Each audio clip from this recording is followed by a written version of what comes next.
morning, Strong Tower Church first service. All right.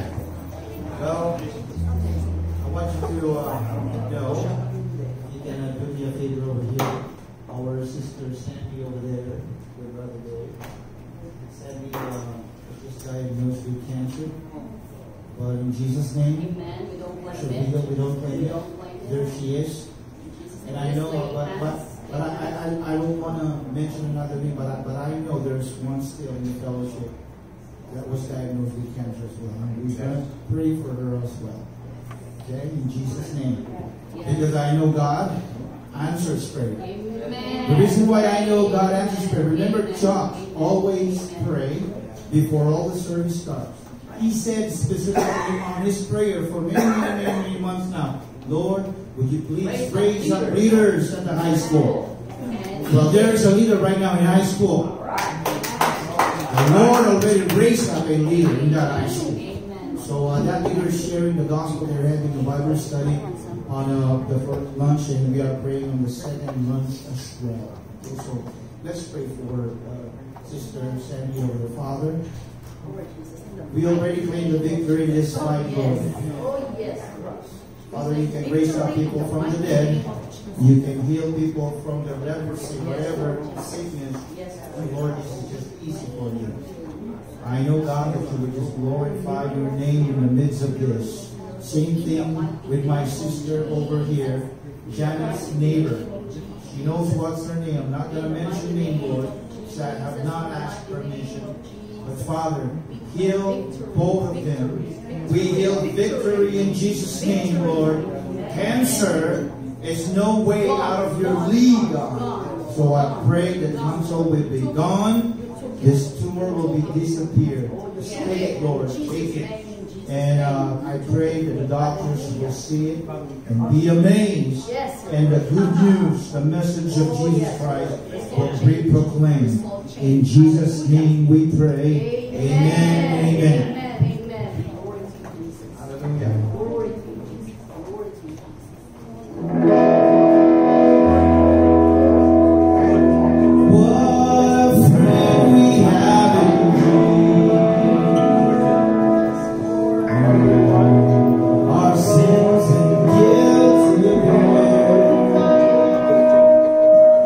What a privilege to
the creator of heaven and earth, the creator of the universe, the bringer of our salvation. Lord, we get to call you friend. Lord, we're so grateful for this day that we can rejoice and be glad because you're our friend. Father, bless this time that we gather together, your children, your friends, to lift up the name of Jesus above all others and to glory in our salvation. We love you, Lord, with all our hearts. Bless this time. Anoint and bless your word, for it cuts through everything because it's the truth. In Jesus' name, amen. Amen. Can all be seated? Morning, Strong Tower Church. Good morning. For our announcements.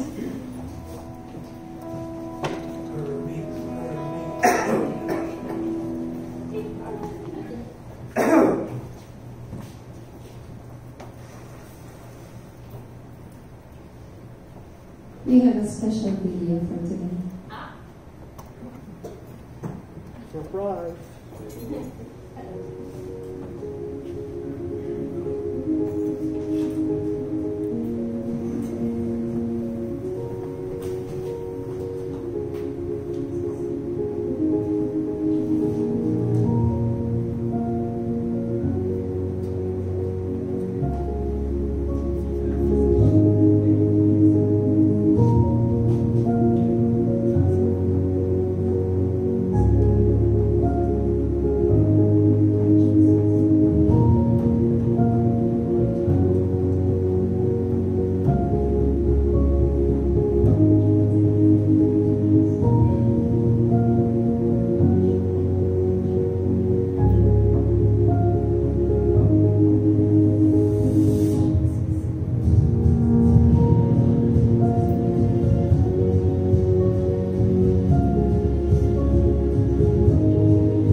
a lot of my closest friends, I'm kind As of known you as the see, guy today that, is Value the Visionary Day. Everybody say,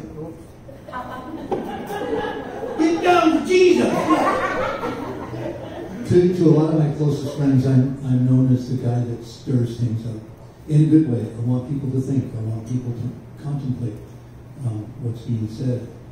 As a former pastor, my wife was in the trenches with me.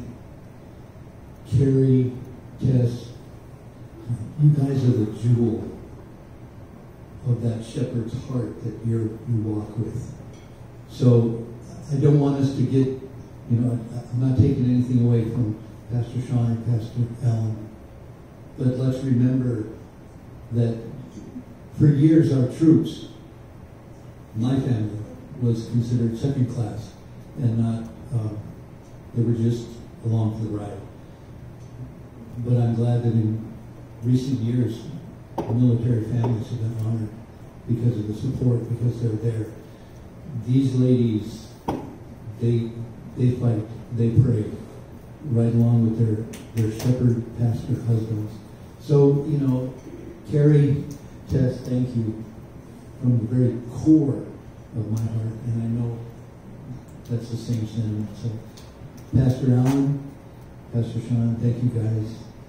Carrie and Tess, you guys rock on.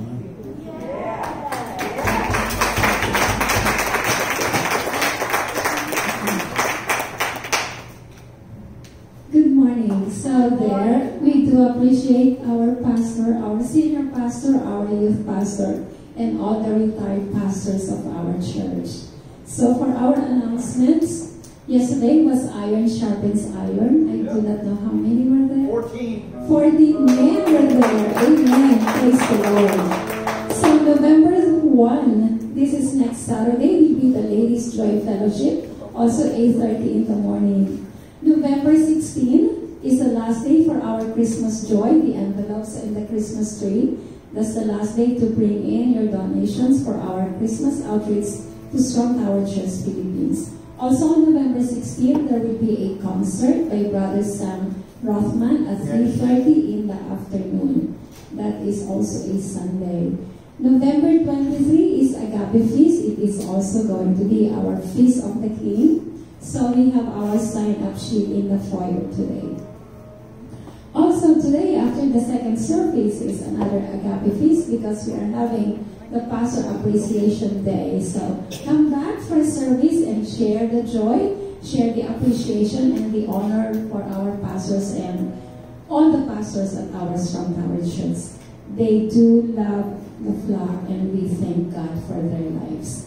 That's all for me today. Before I call on somebody, let me call on Pastor Sean for another announcement. I promise I'll be brief. I know that's not going to believe, but it was Pastor Appreciation Day today. I just want to let you know what's going on a little bit with youth. Our youth group is growing spiritually in the Lord by leaps and bounds. It's pretty amazing. But we have some events coming up that I wanted to share with you that God wants you to partner with. In December 12th, we're going to have the biggest Christmas party this church has ever had. We're going to be inviting the community, other churches. We're going to have prizes and we're going to have games and the gospel is going to be shared multiple times. People are going to be encouraged to bring their friends to get the prizes. But the greatest prize they're going to get is hopefully salvation through the blood of our Lord Jesus Christ. So, how many of you know that costs a little bit of money? So we're doing a couple of events. November 15th, right here, we're going to have a car wash. Starting at about 7-ish a.m. whenever I can get the kids out of bed. So come get your car dirty and come and get it washed. We haven't determined the price of anything yet because we're just kind of winging it at this point. Also, starting next Sunday, every Sunday in November, we're going to serve foo-foo coffee right out here in the foyer and outside. So Don't go to Starbucks for the next few weeks before coming to service. Come and get good coffee here. We're going to have good prices, but the prices are just a suggestion. You can pay more. It's okay. Now, if you don't have a dirty car, you ride a bike or whatever, and you don't like coffee, we do take straight cash. That's right. Yeah. I want you to know that. You can just straight donate. It is okay. We'll begrudgingly accept that to help us. We need to raise about $1,000 for this party. Okay? Or Sean, Yes, if sir. you don't like coffee, buy a coffee, give it to me. There you go.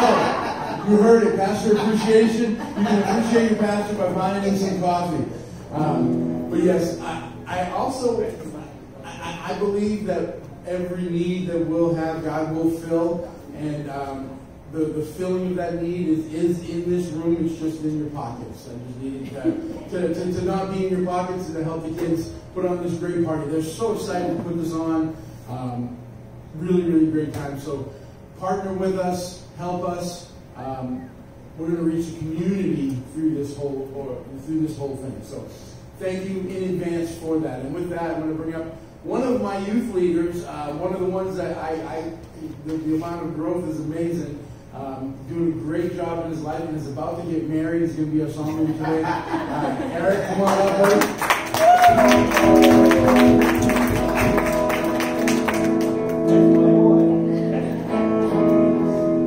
I know you're going to say something. That was good. Let's go.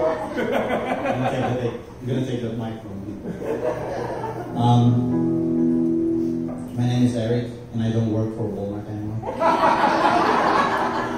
Hi, Eric.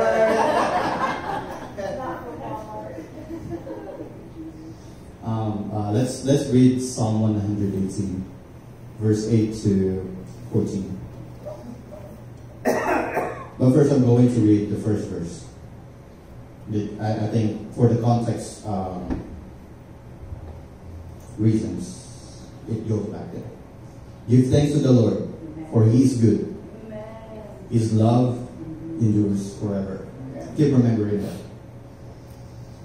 It is better to take refuge in the Lord than to trust in humans. It is better to take refuge in the Lord than to trust in princes. All the nations surround me, but in the name of the Lord I cut them down. They surrounded me on every side, but in the name of the Lord I cut them down. They swarm me around like bees, but they consume me as quickly as burning swarms. In the name of the Lord I cut them down. I was pushed back and about to fall, but the Lord helped me. The Lord is my strength, my defense. He has become my salvation. Let's call on the ushers and let's pray. Heavenly Father, thank you for today, Lord Jesus, because we have troubles, but you are our friend. Forever with you, Lord, is our home. You are our defense. You are our refuge. You are our rock, our Redeemer. And your love endures forever. Thank you, Lord, because you have become our salvation. Lord Jesus, help us remember that when we are surrounded by enemies, we are more surrounded by you. Help us to give back what you've given us first. For we shall not want, because you are our shepherd. When we wander around, Lord Jesus, you put us back to where we came from. And where we came from is from you. You are our first love and our guru. And in Jesus' name we pray. Amen.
We thank you.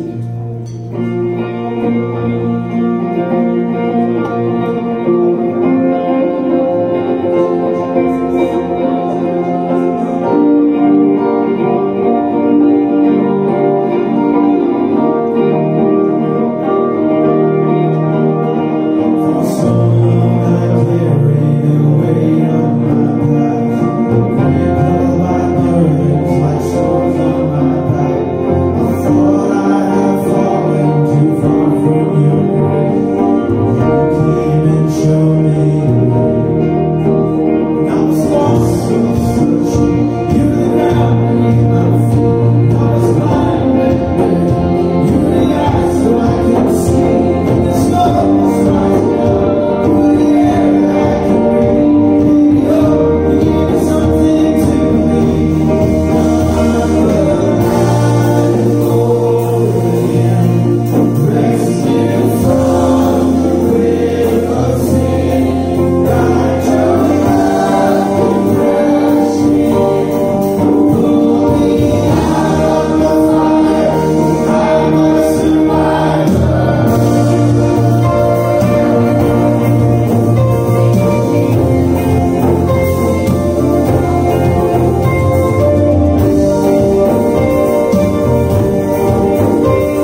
today, Lord God. Lord, I pray for Alan, Lord God, that you cover him in your precious blood as he speaks your truth. And let your word come to life. And all this, Lord, we ask in the mighty name of our Lord and our Savior, Jesus Christ. And everyone will say, Amen. Amen.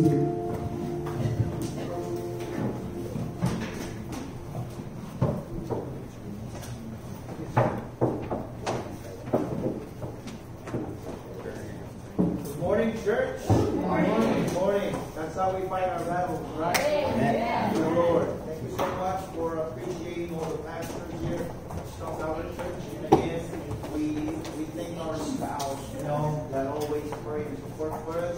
Not only the spouse, but also the leadership of the fellowship. Sister Ernie, Rubio, the Randall, the two saints, the cleaners, the Carlton, and if I forgot somebody, God knows who you are, right? So we thank you so much for your prayers for us. We really appreciate that. Now, if you have your Bible, let's open us up in Matthew chapter 5. But do you still remember our memory verse from last Sunday?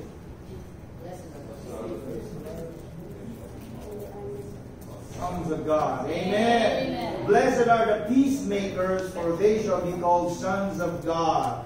That is our memory verse last Sunday. And so we are again on chapter 5 this morning, if you have your Bible.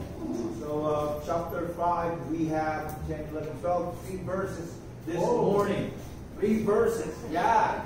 We went because we've been like 1 verse at a time. Now we're going to cover 3 verses. I know it's a lot, right? It's like the whole Bible. Okay, cool. So let's pray to the Lord because it's 3 verses. We gotta pray more.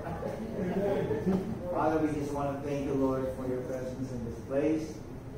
It's a topic, Lord, that we Christians, we don't want to discuss and we don't want to experience sometimes. But it's just normal. Lord, help us see what you want us to see. Help us learn. Give us wisdom, Lord, from your word. And we magnify you. Praise you. In Jesus' name I pray. Amen. Amen. Okay? So Matthew chapter 5, in our memory verse this morning is, blessed are those who are persecuted for righteousness' sake, for theirs is the kingdom of heaven. Very easy, right? Blessed are those who are persecuted for righteousness' sake, for theirs is the kingdom of heaven. Okay. So, the real meaning of happiness, as I was searching, it's like a man that says, he goes, today I donated a watch, a phone, and a $500 to a poor guy. You cannot know the happiness I felt as I saw him put his knife back in his pocket.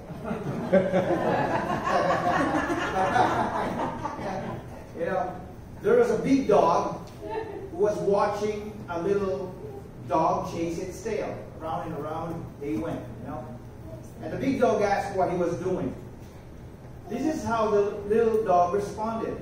The puppy said, I have mastered philosophy.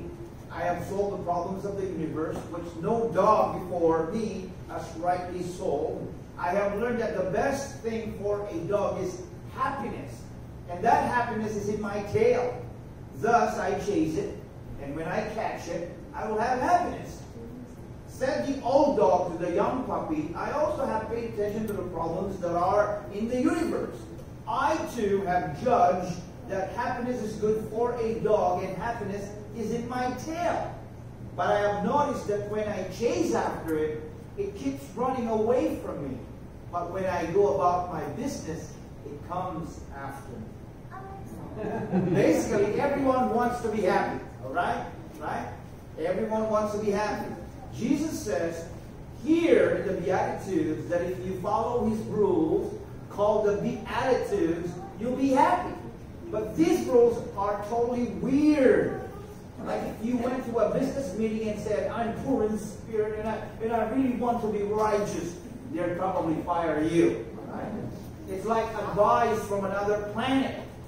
But you know what? 8 times Jesus uses the term blessed. So it's an 8-fold description of the Christian life. However, each one of these beatitudes, admitted, is counterintuitive. Right? Man, right? I'm getting excited because of the coffee that I just drank this morning. Thank you. Thank you, Miss Daniel. Now, if the other beatitudes so far have been foreign to us, this one will seem like it's from the moon. Okay? Let's read it. Matthew chapter 5, verse 10 to 12. It says, Blessed are those who are persecuted for righteousness' sake, for theirs is the kingdom of heaven. Blessed are you when they revile and persecute you and say all kinds of evil against you falsely for my sake. Rejoice and be exceedingly glad, for great is your reward in heaven, for so they persecuted the prophets who were before you. Now, did you notice already that it is a double beatitude, right? The word blessed in that text is used twice, right?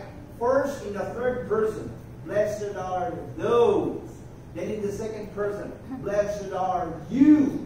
And that is very important, noteworthy. It is as if it is saying, doubly blessed are the persecuted. God shows special blessing and is generous to those who suffer well. All right.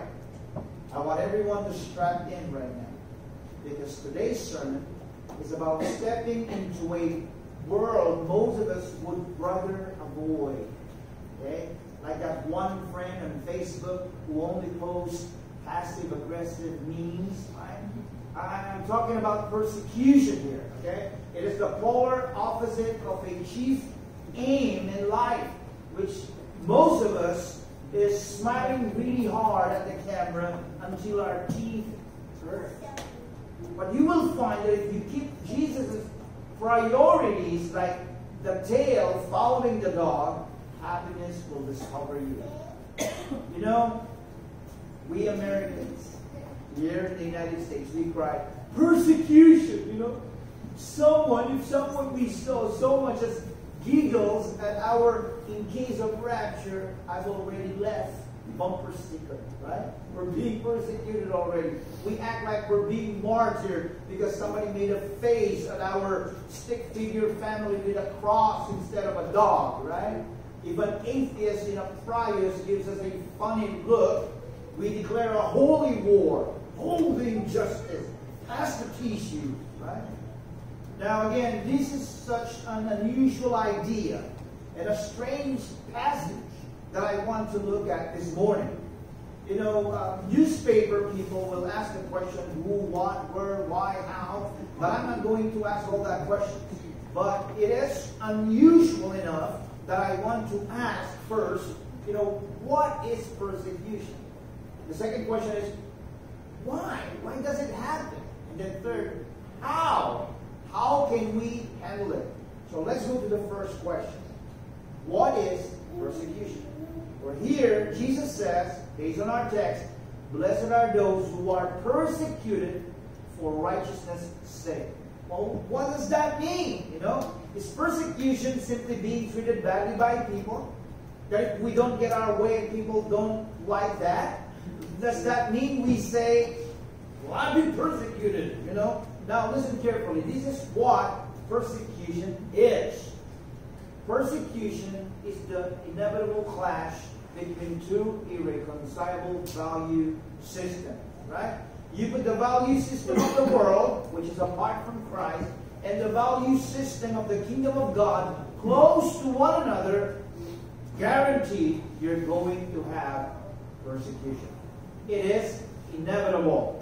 Because again, you'll notice in verse 10 of our text, Matthew 5:10, Jesus says, blessed are those who are persecuted. He didn't say, not might be persecuted. And in verse 11 it says, when they revile and persecute you, not if they do it, but when they revile you, right? So it is the inevitable consequence, you might say, of two irreconcilable value system or clash. Now, persecution comes in many forms. It's not only in one form. There is physical persecution. And that's probably what, at least in part, is intended here in this context of this passage. You know, the word in Greek is diako. Okay? For persecuted means to put to flight or to chase or to drive away. And it speaks of being physically passed over for our faith in Christ Jesus. You know, back in the days when I first became a Christian, I'm really on fire. Until now, I'm on fire for the Lord. But back in the days, I signed up for a mission trip. And I pictured, you know, a peaceful sermon, heartfelt conversions.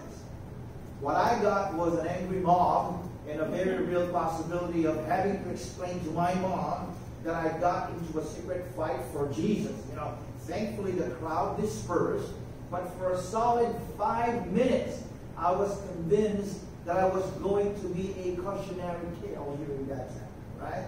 Did you know that about 65 to 80%, you know, all the Americans or all the Christians in the world live outside of the United States of America?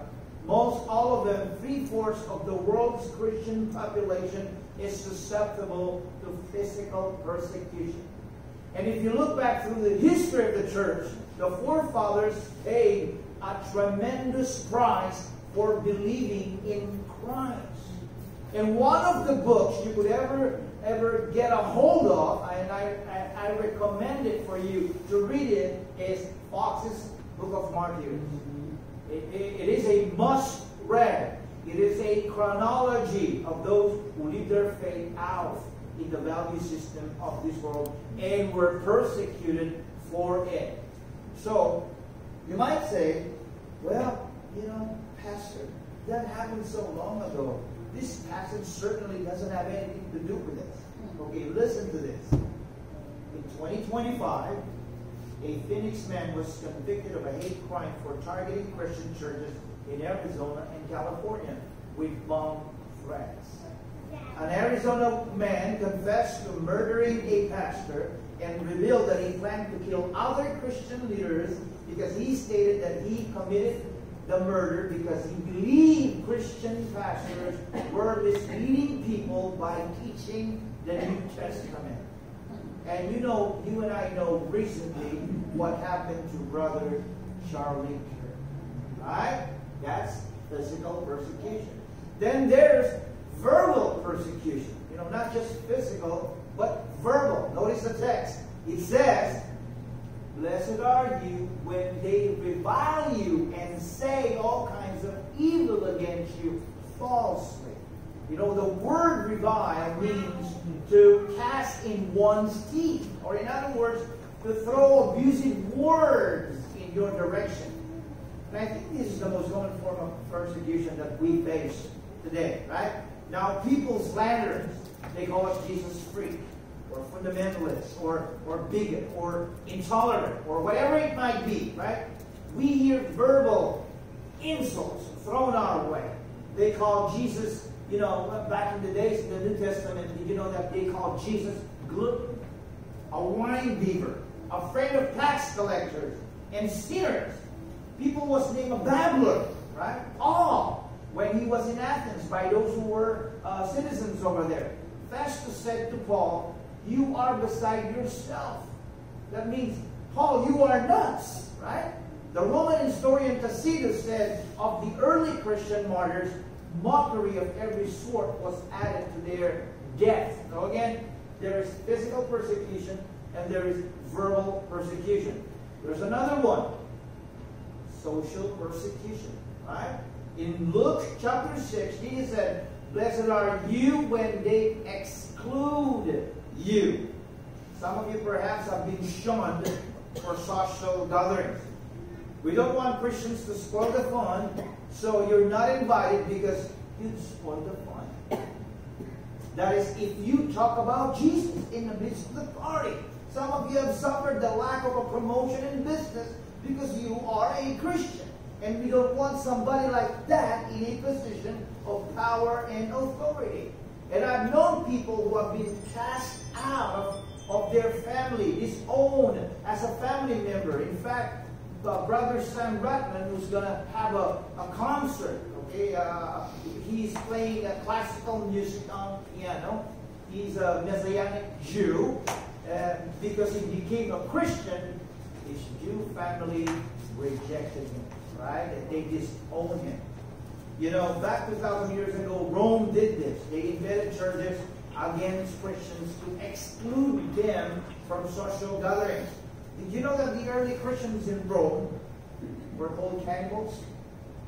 They were called cannibals. There was a rumor going around that these Christians are cannibals. You know why? Because they took communion and they called it the body and the blood of the Lord, and so the rumors were false, but spread that they actually ate people. They were cannibalistic. Now, also, there is what we call emotional persecution.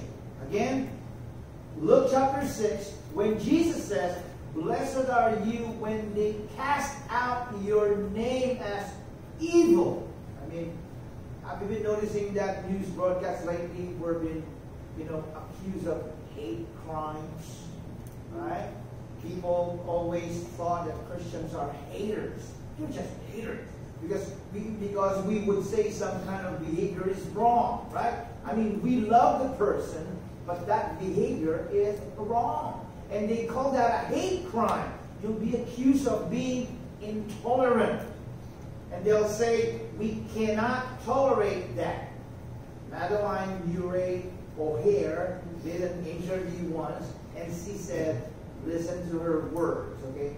She goes, Christianity is intolerant, anti-democratic and anti-sexual, anti-life. It is anti-woman, and I cannot stand that. It is anti-everything that is good and human and decent and kind and love-filled and understanding. I used to have an intellectual hatred for Christianity. I think it's broadening now. I enjoy hating the whole thing. That is coming from the lips of someone so tolerant, he said. You see, what they're saying is, let's be tolerant of everything except Christianity. So, well, that is the definition of persecution. That's what persecution is. And here's the next one. The next question. But why? Right? Why? Why is it that you live in this world as a Christian and you get next to the world and you have persecution? Well, it's easy to understand. Because again, it's a natural consequence of those who have a supernatural focus. Right? What did Paul say to Timothy? Remember that? Paul says, all those who desire to live godly life in Christ Jesus will what? Suffer persecution. If you desire to live a godly life in this world, you will suffer persecution. I mean, look at it this way. If you dare decide to really, decide to really be a Christian and say, you know what, I'm going to, wholeheartedly follow Jesus in front of my boss, my neighbors, my friends, my school, do you think hell is going to give you a standing ovation and not other? No! That's when the attack comes. Because again, here's the principle that we've learned from this. Great persecution is always the result of the Great Commission. Remember, Jesus once said, go into all the world. And did he say, and just be good, just do nice things, and if necessary, use words? No! He said, go into the world and preach the gospel. Did you know the world doesn't like those marching orders? So again, great persecution is the result of Great Commission. We've studied it in the book of Acts. And we said, if you follow Acts 1:8, expect that you will experience Acts 8:1. Acts 1:8, it says the commission was to go to Jerusalem, Judea, Samaria, and the uttermost part of the earth, sharing the gospel. If you do that, you can expect Acts 8:1, which says, at that time, a great persecution arose against the church. So if you practice Acts 1:8, expect to experience Acts 8:1. So let's step back for a moment right now, okay? You know, there is a way to avoid persecution. And you might be listening to the sermon and thinking, you know what, Alan, this is really, not comforting to me this morning. It's not what I came to hear. I don't really want to be persecuted. Well, I'm telling you right now, you can avoid it. How? Disobey Christ. You disobey Christ, you blend into the world, do not preach the gospel, laugh at all their lame jokes, be like them, you won't get hassled. You know, there was a college student, he went away, he had been raised in a sheltered Christian environment. He went away to get a job one summer up in the Pacific Northwest Oregon as a lugger. And his parents knew that these guys were a rough group, They were afraid that he would really be hassled for his faith. So into the summer, it was their first question. They go, how did it go? And he said, Mom and Dad, it went great. They never even found out that I was a Christian. Tragic, right? Tragic. Now notice the qualifications for persecution on our text. It says, blessed are those who are persecuted for what? For righteousness' sake. And in verse 11, for what?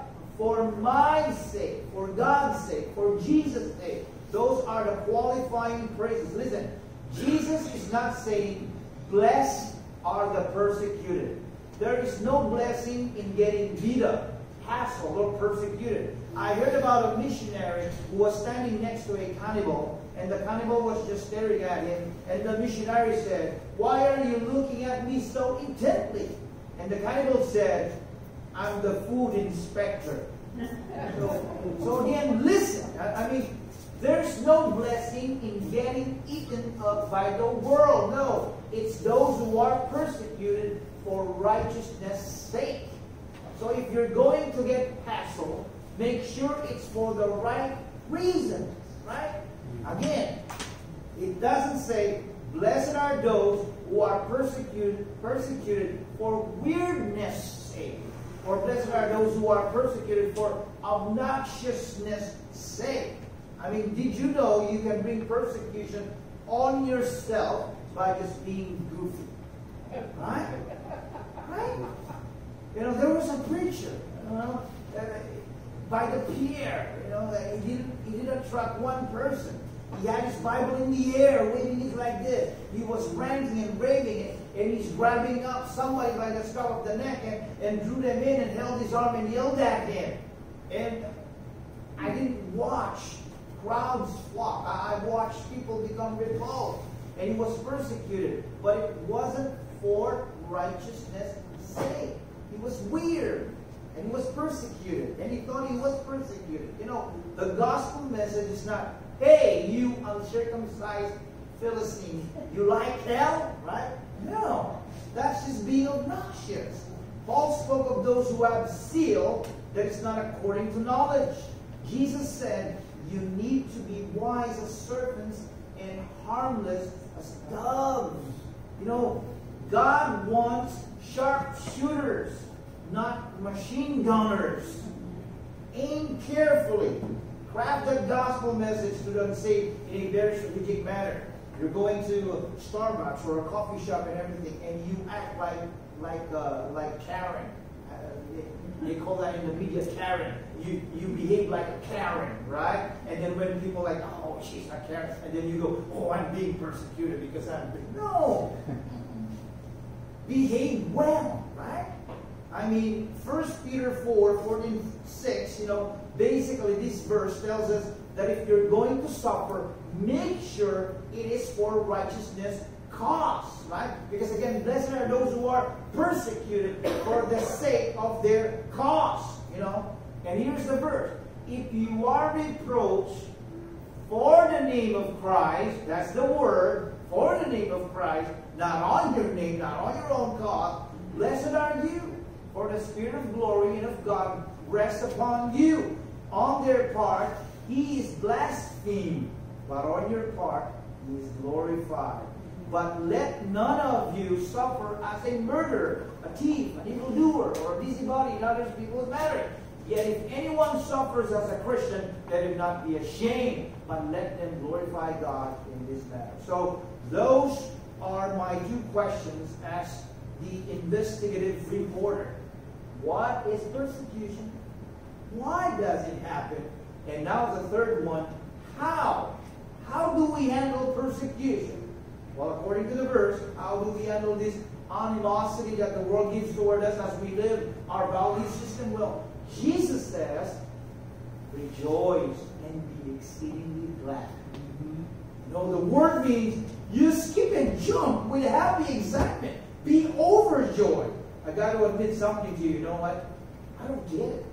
I read it like you, you know, but that's just, it sounds so counterintuitive. It just doesn't make sense. How is that possible? How could I ever rejoice in that, right? Well, here it is. You can rejoice by looking three places. Number one, I can rejoice because I'm looking up. Why? Because Jesus said, when you're persecuted for my sake, when you're persecuted for the gospel, you are identifying yourself with Jesus. He said, if the world hates me, then they're going to hate you. So you know what? When I look up, I am identified with Jesus Christ. Number two, by looking ahead. Jesus said, for great is your reward in heaven. Right? Have you heard this? They go, oh, you're so heavenly minded, you're no earthly good. Right? You know that all of the Bible heroes would disagree with you if that's your sentiment. Right? The Bible says that Abraham looked for a city that had foundations, whose builder and maker was God. Amen. Moses chose to suffer affliction with the people of God, for he looked to the reward. It is said that the early Christian martyrs would march to their death as if they're going to a feast. Wow, right? Rather than fear that they're feeling gladness. Look up, look ahead. Just like Dorothy in The Wizard of Oz. There's no place like home. Amen. There's no place like home. Whatever you're going to do with it, there's no place like home. Right? And the third one, look around. Right? Jesus said, for so they persecuted the prophets who were before you. You know, when you're persecuted, you're standing next to an elite group. Moses, Jeremiah, Elijah, Ezekiel, all of these men and women of faith who were persecuted for righteousness' sake, who went before you. And I'm going to close on this story. You know, long ago, or maybe not so long ago, there was a tribe in a dark, cold cavern. The cave dwellers would huddle together and cry against the chill. Loud and long they wailed. It was all they did. It was all they knew to do. The sounds in the cave were mournful, but the people didn't know it, for they had never known joy. The spirit in the cave was death, but the people didn't know it, for they had never known life. But then one day, they heard a different voice. I have heard your cries, it announced. I have felt your chill and seen your darkness. I have come to help. The cave people grew quiet. They had never heard this voice. Hope sounded strange to their ears. How can we know you have come to help? Trust me, he answered. I have what you need. The cave people peered through the darkness at the figure of the stranger. He was stacking something, then stooping and stacking more. What are you doing? One cried, nervous. The stranger didn't answer. What are you making? One shouted even louder. Still no response. Tell us, demanded a third. The visitor stood and spoke in the direction of their voices. I have what you need. With that, he turned to the pile at his feet and lit it. Wood ignited. Flames erupted and light filled the cavern. You know, the cave people turned away and peered. Put it out, they cried. It hurts to see it. Light always hurts before it helps. He answered, step closer. The pain will soon pass. Not I, declared a voice. Nor I, agreed a second. The stranger stood next to the fire. Would you prefer the darkness? Would you prefer the cold? Don't consult your fears. Take a step of faith. For a long time, no one spoke. The people hovered in groups, covering their eyes. The fire builder stood next to the fire. It's warm here, he invited. He's right. One from behind him announced. It's warmer. The stranger turned and saw a figure slowly stepping toward the fire. I can open my eyes now, she proclaimed. I can see. Come closer, invited the fire builder. She did. She stepped into the ring of light. It's so warm. She extended her hands and sighed as her chill began to pass. Come, everyone, feel the warmth, she invited. Silence, woman, cried one of the cave dwellers. Dare you lead us into your folly? Leave us and take your light with you. She turned to the stranger. Why won't they come? They choose to chill, for though it's cold, it's what they know. They'd rather be cold than change and live in the dark. The now warm woman stood silent, looking first at the dark, then at the man. Will you leave the fire? He asked. She paused, then answered, I cannot bear the cold. But then she spoke again, but nor can I bear the thought of my people in darkness. You don't have to, he responded, reaching into the fire and removing a stick. Carry this to your people. Tell them the light is here and the light is warm. Tell them the light is for all who desire. And so she took the small flame and stepped into the shadow. Church, that's our commission. Right? Your mission, you and I, is to live your faith openly and courageously, inviting others to know God, even if it brings opposition. Your success is not in hiding your faith, but in sharing it with conviction. So I challenge and I urge, especially the youngsters at school, remember, there is already a leadership in that school.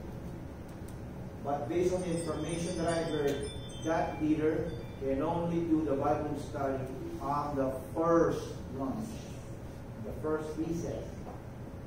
I pray that somebody will be called here to do the second recess. Yes. You have the resources. You have the Word of God. You know how it is divided correctly over here. You share it. Be bold, you know. Stop trying to blend in. Your calling is to stand out as a follower of Christ and actively participate in this mission. Find an unbeliever, even just one, and let your witness speak. Bring them to church. For God be the glory. I am blessed with one gal over here because she always invited her neighbor. She always invited neighbor. She already had 3 neighbors come into our fellowship. Well, to God be all the glory. That's Sister Janet Fowler, Marcia, Rebecca, Judy. I know all of you have invited families over here, you know, families that needed to hear the truth, that needed to hear correctly dividing the truth. And one of them is Pastor Sean, his friend. He's not like getting all the fists of different fun, but you know what? He knows. And I know you are too. Just pray for them. If they say no, it's okay.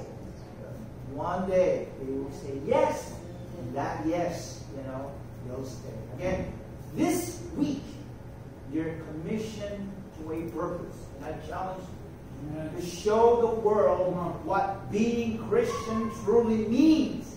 Take the risk of being seen as other for the sake of bringing someone to the truth. And that's our commission. Amen? Amen. Let's pray. Heavenly Father, thank you for your word. We are your people. We are your life bearers. This little light of mine, I'm going to let it shine Help us to do that, Father, and to be that for the glory of Jesus Christ. For the sake of the kingdom that is yours and that is coming soon. Father, we believe that there's not much time left. And I know, we know, with all the things that are happening right now, there are signs of the pain, pangs of childbirth. Jesus is coming soon. And so commission your people, commission us, embolden us, empower us, even at the risk of physical, verbal, social, emotional persecution. Empower us, Father. And we ask this in the mighty name of Jesus. And Father, for those who are watching online, we're not trying to scare them.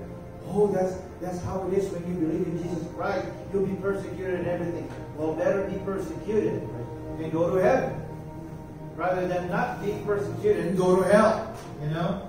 So, for those watching online, we challenge you. It's your choice.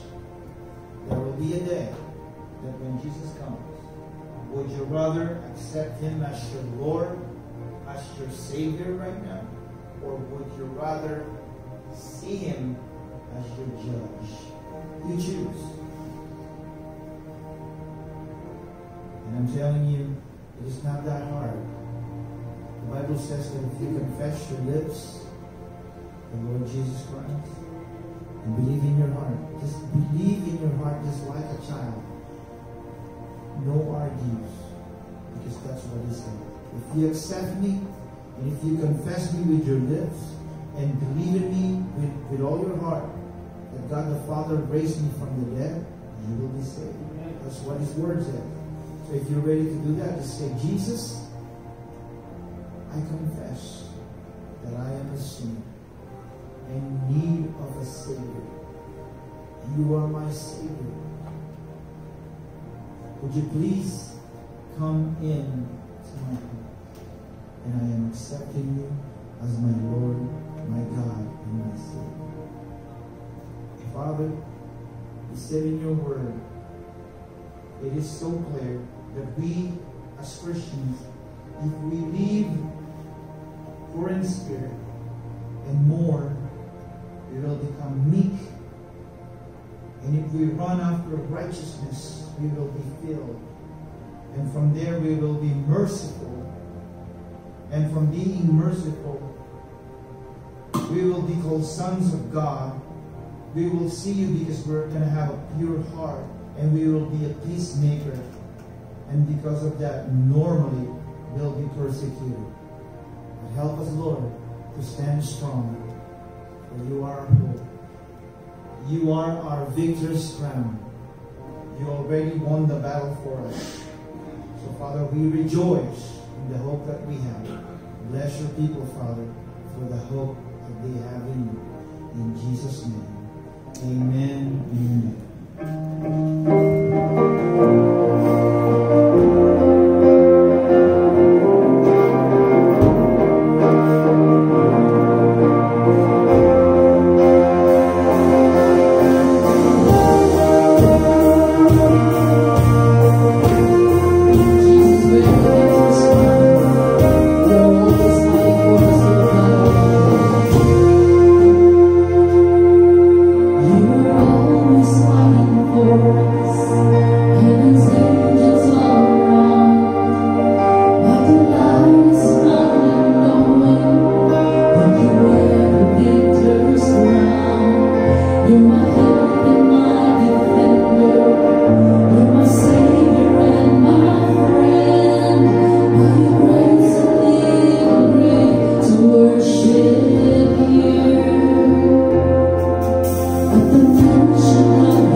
You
glory in our bodies, which is your temple.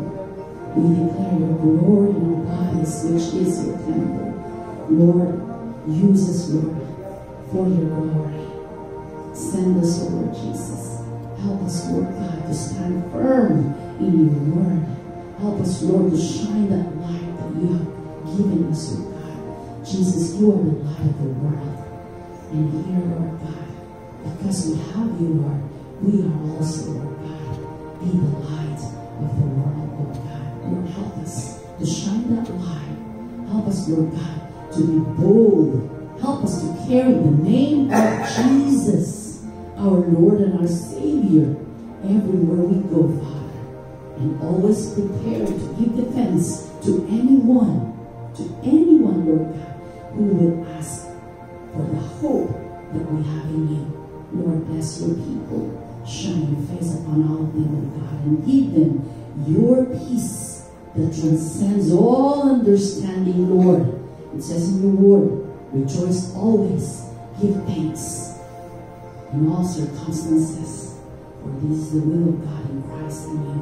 Lord, bless your people. And all this, Lord, we ask in the mighty name of our Lord and our Savior, Jesus Christ. And everyone will say, amen. God bless you all.